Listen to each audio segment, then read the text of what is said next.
Guys, Kirk from Sound and Vision here again. We have got a new sub box here that we've developed for the dual cab Hiluxes.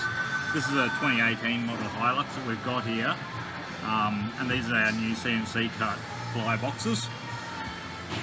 In the back of this box we've got two recess sections here, because with the new Hiluxes, behind this bulge here from that half is an air, one of the positive cabin pressure vents. So with the box we've designed it so it goes around that, you don't have to remove it or cut the carpet. Basically they sit in, the front of the box is contoured so it fits around these seat mounts here and behind this loom. Once it's in position it will push back against the rear wall neatly. Now you do not have to put any screws or fixings in to hold these in place. Once the seat is fit, slide it into place. This side here has to be pushed in firmly to get your seat mounting bolts back in, and this steel bracket pushes against the sub box here.